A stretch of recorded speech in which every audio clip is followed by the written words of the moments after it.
Alhamdulillah wassalatu wassalamu ala rasulillah wa ba'd. Naitwa Sheikh Ibrahim Ghulam, ni mkurugenzi katika Hayatul Ulama.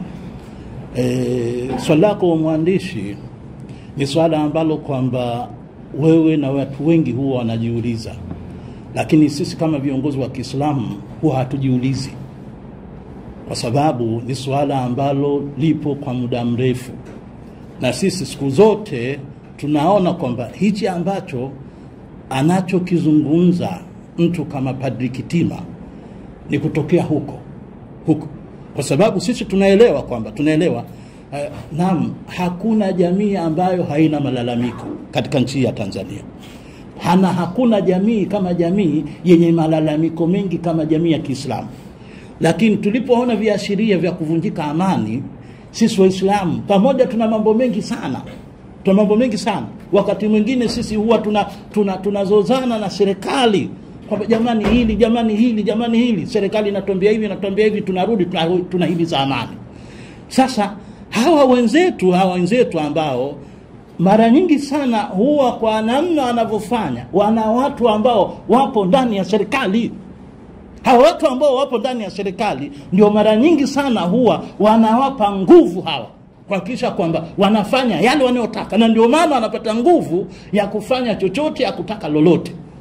Unaweza wewe kama kiongozi wa dini, watu wanasema kwamba tunataka kufanya maandamano ya kumuondoa, ya kuiangusha serikali. Kiongozi wa dini unaweza kupata nguvu ya kusema na wewe uungane na maneno kama hayo.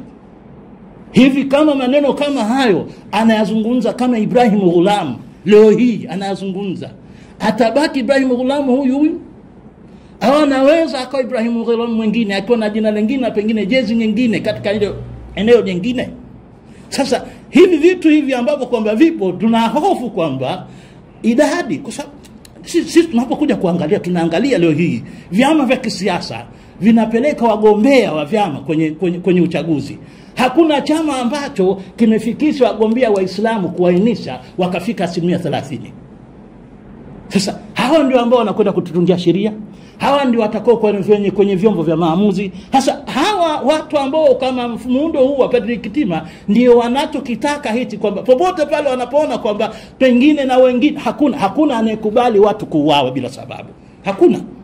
Hakuna asiyepinga kwamba watu waliotenda makosa ufanyike uchunguzi, ujulikane, na aliyefanya makosa wajibike. Hakuna anayepinga hicho. Lakini tunachokipinga ni kufika mahala ambapo kwamba sasa tunataka badala ya yale yaliyotokea, tunataka kuongeza mengine ili kwa ajili ya maslahi yetu ya kisiasa katika vikundi vyetu, ima vya kidini au vya kimadhehebu. Sasa haya yanawezekana kwamba kabisa kwamba kwa sababu hawa watu wanajihisi kwamba ni raia daraja ya kwanza, ndio maana wale watu baadhi ya waliopo kwenye madaraka wanapozungumza basi huwa hawana la kuzungumza. Tunataka serikali ijue kwamba ikiwa ni serikali, basi ni serikali ya wananchi wote. Na nchi hii ya Tanzania haina raia wa daraja la kwanza, daraja la pili na daraja la tatu. Watanzania wote ni lazima wawe ni Watanzania daraja moja. Na tunataka huku kwenda kwenye maradhiano, tufike mahala kila eneo ambalo leo hii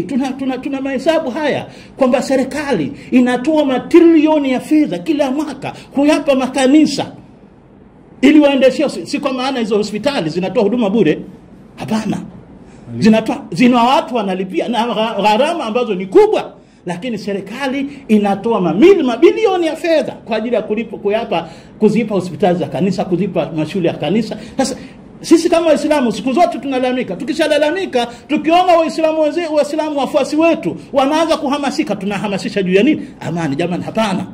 Tusiende huko, tutafute haki zetu kwa njia nini? Ya amani. Na tunamtaka kila Mtanzania ambaye anaona kwamba kuna haki yake inaminywa, aitafute haki yake, lakini asiitafute kwa njia ambayo itasababisha kuvunjwa haki ya mtu mwingine.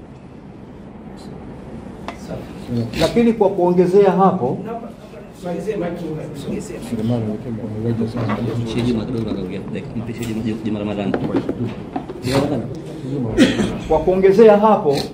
aliyoyasema Amir,